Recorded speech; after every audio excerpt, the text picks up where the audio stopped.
as an entrepreneur, our branding is so important. And there are many aspects to branding, but one of them is our visual style.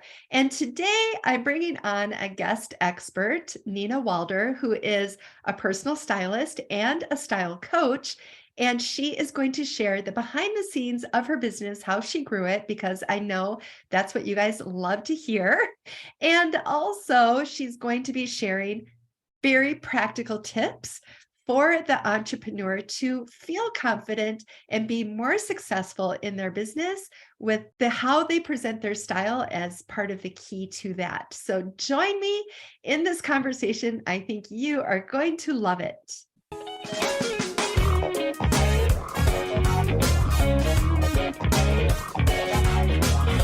I'm Jen Argue, and I have been leading masterminds for the past 5 years for 6- and 7-figure entrepreneurs.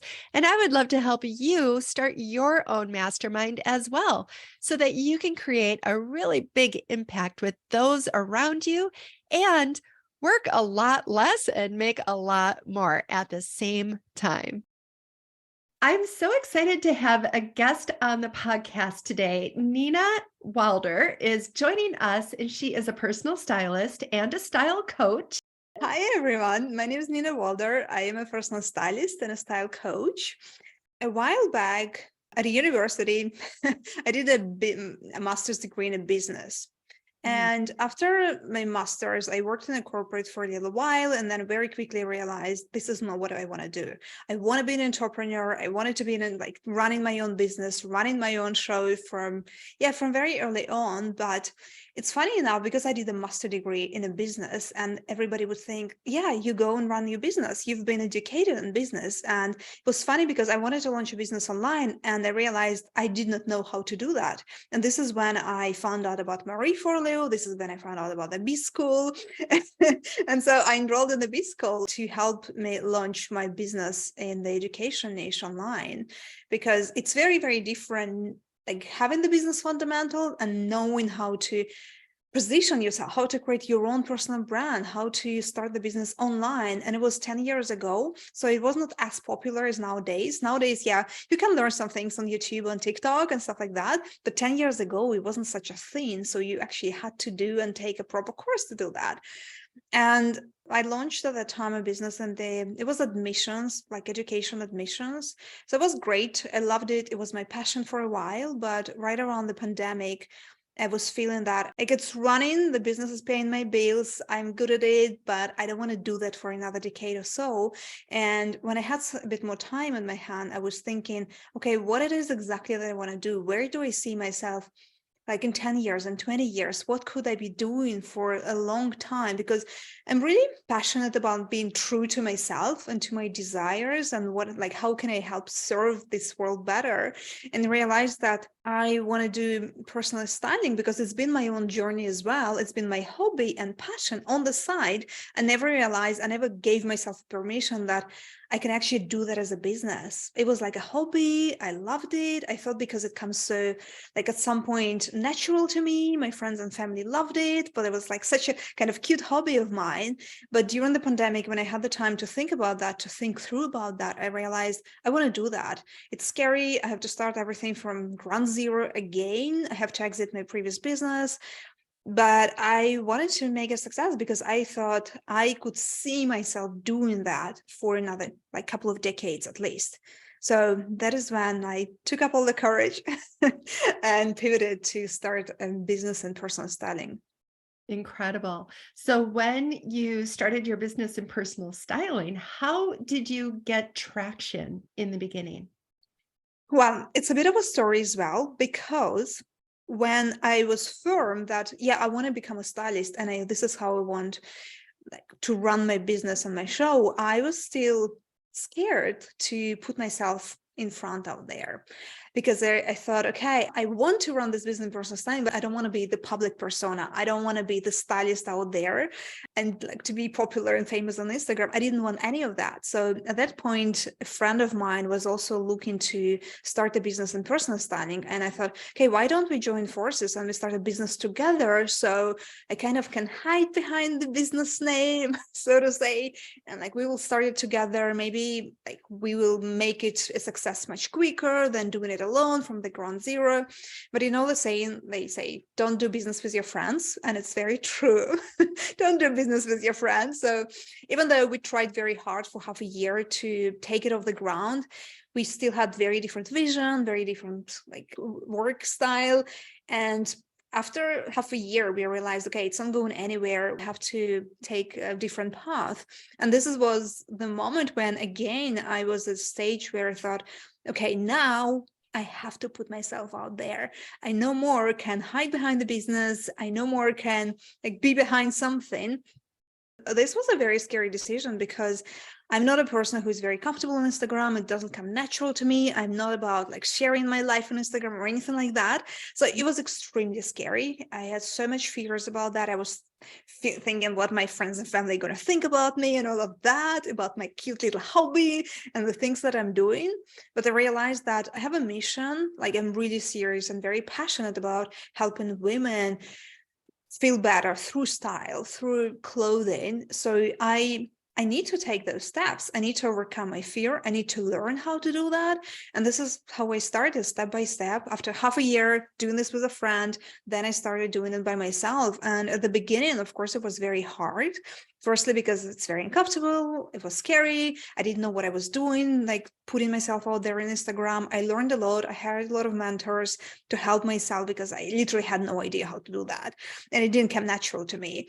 So the first few months, yeah, it was hard. Like you have to be persistent. You have to be very enthusiastic. You need to know why you're doing that and where you want to go, to have your direction and your vision. And this is what helped me to I get to a point where like I'm still posting daily, showing up daily, crickets, not hearing anything until a moment when people start noticing. And then when you start getting clients and when you start getting requests, and then it kind of goes from there. That is so true, isn't it? It's like the consistency always pays off. And when you were struggling, you hired somebody to help you. And I Yeah. think that is such a smart move. I think whenever we are struggling in a certain area, that it's important to take stock of who can we hire to get us through that and how can we help ourselves move through it faster? And it's always by getting help. That's always the faster route versus being the stubborn, independent, I'm going to figure it out myself person. Totally. Yeah, totally. Yeah. If you would ask me one thing that helped me to take my business off the ground, then yeah, learning, but also being in the community of people and women who were doing the same thing. And I could see that, okay, I'm not the only one scared there. It's like it's natural for everybody being scared, putting themselves out there and everybody taking the same steps. So learning by observing other women doing that. So like being in a mastermind, being in a course in the community, that really, really helps. Oh, yeah. Community is everything. Just on a side note, I think that is one of the best things that will always exist that AI can't replace. I don't believe can replace community with other human beings who are experiencing similar challenges and need the help to get through it. So, yeah, that I'm so glad you brought that up. Okay, so when you started getting traction, were you offering one-on-one services? Did you start a group program, or how did you start, with your offers, I guess?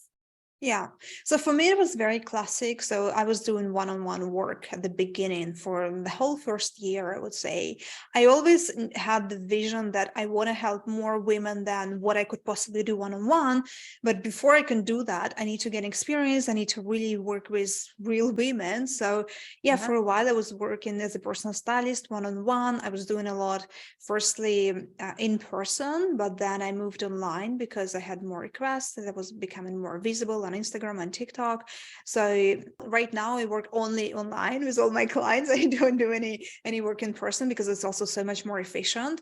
But yeah, I started working one-on-one, and this was for a while to gain experience, to gain traction, to really understand how can I serve my customer better. Because also when you work online, sometimes it's hard to, when you don't have real life experience, to understand the body, the style, how clothing fits, the color, and all of this kind of thing. So yeah, that experience really served me. But after a year, I launched my first group coaching program. Wow, that is awesome. Tell me about the type of people that join your group coaching program. So it's been an evolution, of course, because as you grow, your audience kind of grows and evolves with you. I would say right now in my signature program, so around the high touch, transformative personal styling program, Style Accelerator, this program was actually born out of requests of my one-on-one styling clients. So I would work with personal styling clients. I would have a lot of clients who would come back to me season after season. And I would say, okay, Nina, loved my capsule for winter. I looked amazing. Now it's like this other season. I don't know how to get dressed myself. Help me do that. And they would come back to me again and again and again. And they would do some shopping in between our sessions. And I would say at some point I would thought, okay, let's make it differently. I would love for you to have this knowledge yourself, to have this skill yourself. So yeah, at the beginning I helped you, but you know how the personal styling works. It's kind of, it's done for you service, but you're not necessarily gaining the knowledge and the skill for yourself. Like, how can I do it myself? So once my regular clients would come back to me season after season, I thought, okay, now I want you to know how to do it yourself. And this is how I launched the program. So I do work with women. I only work with women, and I do have a lot of professional women entrepreneurs in my program. Um, a lot of moms as well, for who have been going through challenges. For example, their body has changed and they went through different stages of their life. Also, as women throughout our life, we're going to experience so many changes with our bodies, with the change of work environment, with the places where we live. So it all affects our style, and something that works for you when you're 20s or early 30s is not going to be the same thing when you're 40. So that's why I have a lot of women who are joining my program. So I do work with a lot of professional women from all walks of life, from lawyers and doctors and nutritionists, and a lot of entrepreneurs as well, who are showing up on camera, who are showing up daily on Zoom meetings and present themselves. So the visual aspect is very important. But I also have moms who like have 3 kids and they don't really do any work on camera, but it's important for them to feel great and cute on a daily basis in their casual wear. So yeah, that's a range. Uh-huh. Uh-huh. Oh, I love that. So, what do you feel like once you've pivoted and you found, this grasped this area that you love, the fashion, the helping women feel beautiful or helping them feel confident, what has been the biggest challenge other than showing up? And not hiding anymore with a business partner, but like showing, other than that, what has been like a big challenge for you that you've overcome? Hmm. But honestly, like just still going back, the number one biggest challenge was really mastering social media, like Yeah. building my own personal brand, becoming visible online and with intention. Because yeah, at some point you can become comfortable like talking on camera and stories every day, but it's not necessarily the thing that's going to bring you traffic and clients. So you have to be very intentional and strategic about that, how you do that. Also, not to be like a slave to social media, because you don't have to do 20 stories every day and post every single day. You also can be very intentional and strategic about that. So mastering that part was, I would say, one of the biggest challenges. But so at different stages, there are obviously different challenges, but I would say nowadays it's kind of like juggling being a stylist, being a style coach, like serving my clients, and also have the other part of the business running. Because yeah, of course I have help, but still making sure that my program is run, like the bills are being paid, like we are growing, we are producing, we're evolving. So I would say like juggling as a business owner, juggling like all the hats, all the roles, even when like at this stage I do have help, but still, because you want to grow, because you like, I have so many ideas as a creative entrepreneur, like I want to do this and that, and every day it's a new thing. Like being very strategic about that, really thoughtful, like which direction I want to take. So that is, I would say, like a constant challenge. Everything else is figure outable. Yes, I love that. That's so true. And I don't think people talk about that enough, about the all the hats that are being worn by an entrepreneur. And the hats are changing, and you hire someone, and that's even a process to like Yeah. take off that hat and let them wear it. That's like it's hard for us to give up hats sometimes, even though we want to. So, yeah, that's such a good point. I love that. So, thank you for taking us through the evolution of your business. I am curious, what would you have to say to my audience who is listening? And my audience are mostly women entrepreneurs. Mhm. And like you said, there is this element of visibility for most of us and brand building. What would you have as some tips for us to be more successful in our business when it comes to what you provide as far as style? Yeah, sure, of course. It's my favorite topic, how to use style like as a tool, because I see it exactly like that. How you can use style to every advantage to yourself as a tool to achieve whatever you want to achieve. So a few things. Firstly, I would say dress with intention, dress for the impression that you want to make, especially if you're an entrepreneur and you're the face of your business, your personal brand. In nowadays, our world is so fast paced and people make snap decisions when they see you. So before they even get to like an idea, okay, let me check her out. Let me see if I want to work with her. Let me see what she offers. Before they get to that point, they make the decision about you. And this is a nonverbal communication, which is like 70%.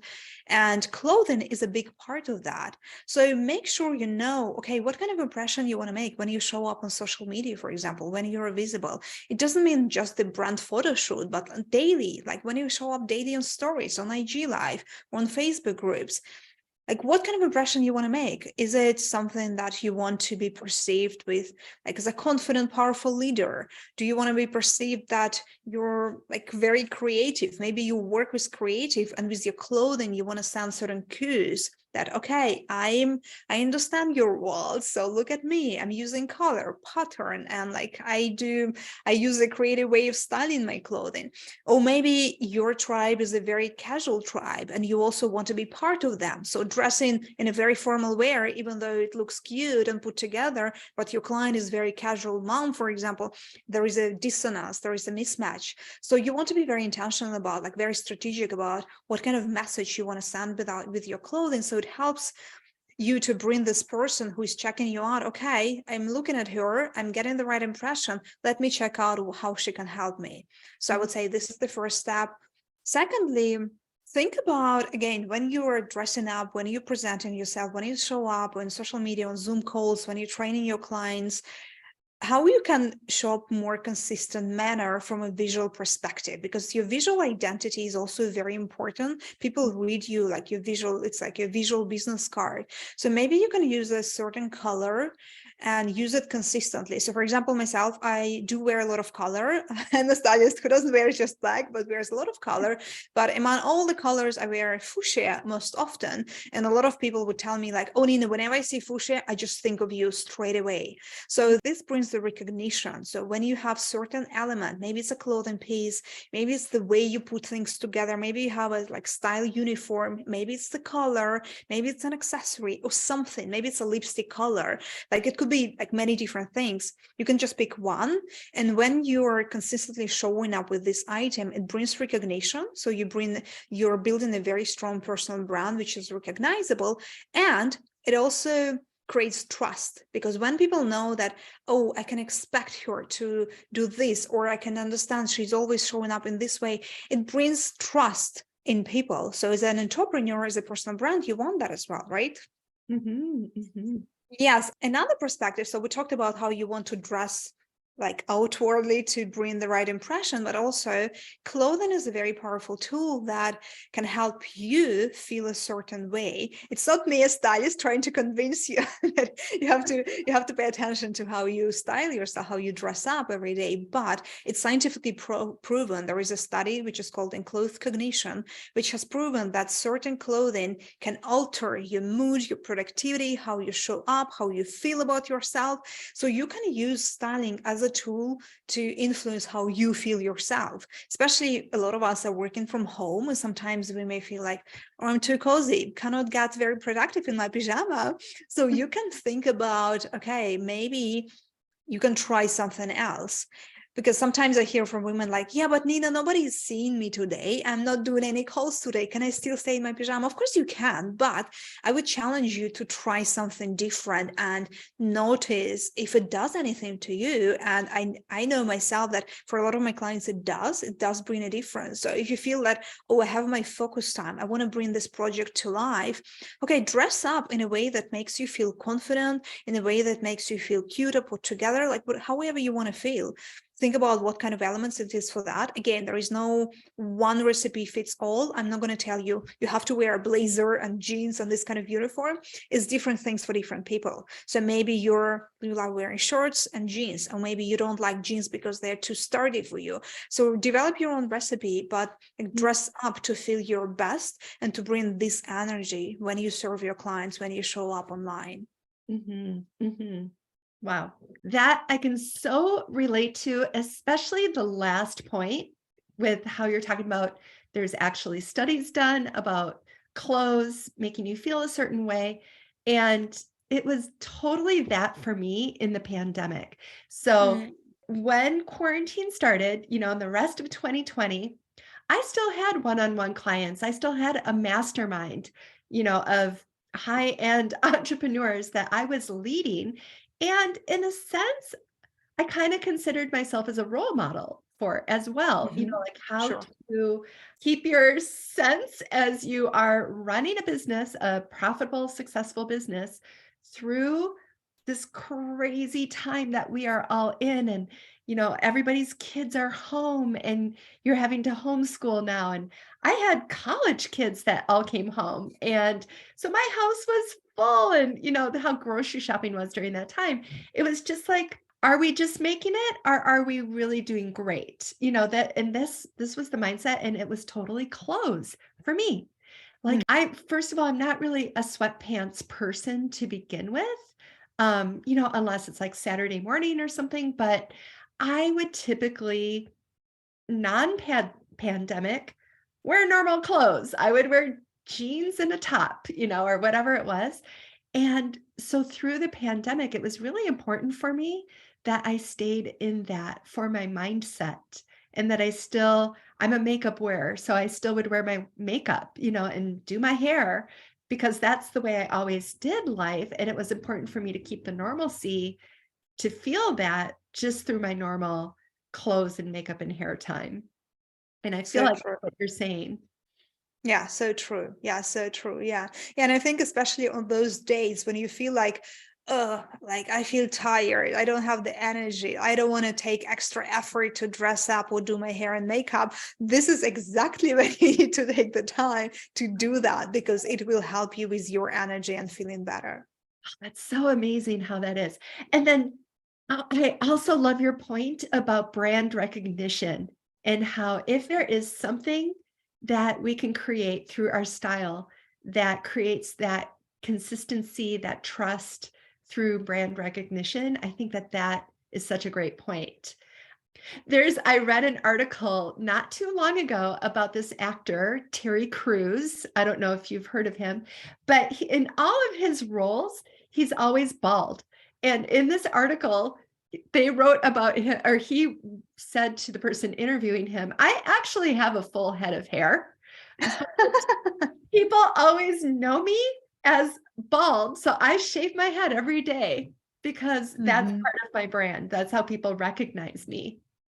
Oh, wow, that is amazing. But once you have that recognition, I would imagine actually if you did have that actual brand style, like you with your bright colors, you would have to prep your audience if you were going to change to Yeah, muted colors.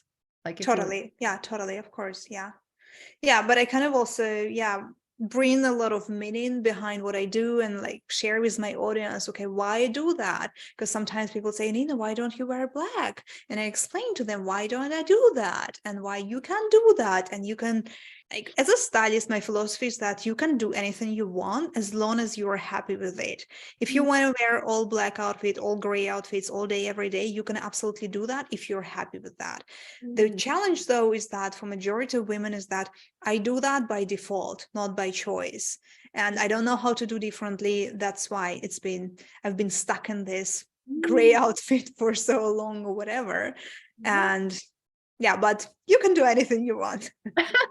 So that's really good to hear though, because if somebody is in that mode and they're doing it without thinking and it's just kind of their habit, but they would like to do something different, you're the person that they should reach out to then to help them do that successfully and to Yeah. feel more confident in that transition.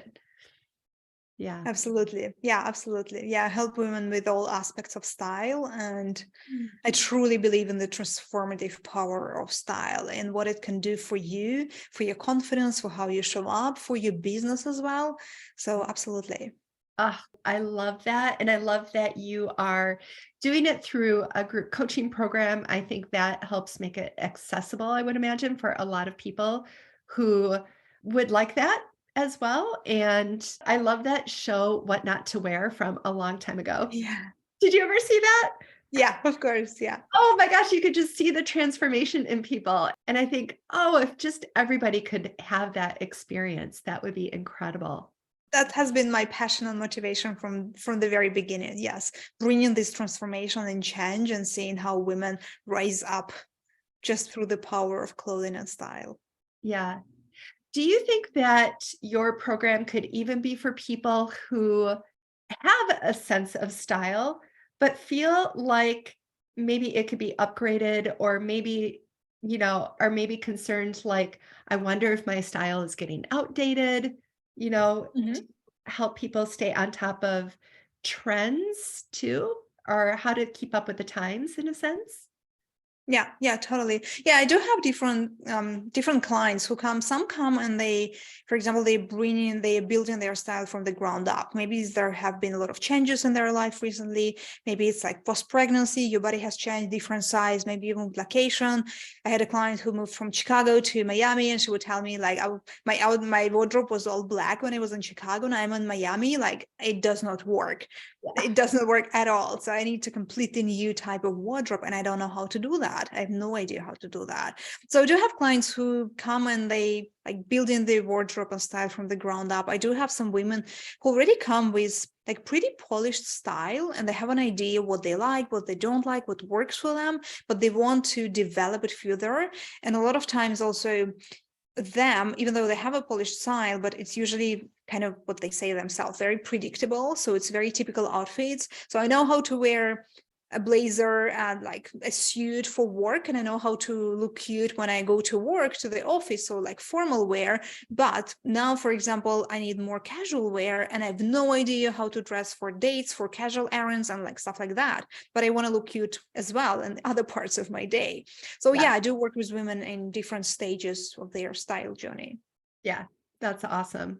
Oh, I'm so glad that you joined us today. I loved hearing about your business journey and all about the offers and how you help people feel more confident and entrepreneurs to be more successful just through these different aspects that you brought up of branding and how you feel and the impression that we leave on people because everything is moving so fast and to have that recognizable or something impressionable as people are scrolling is so valuable. So thank you so much for doing that.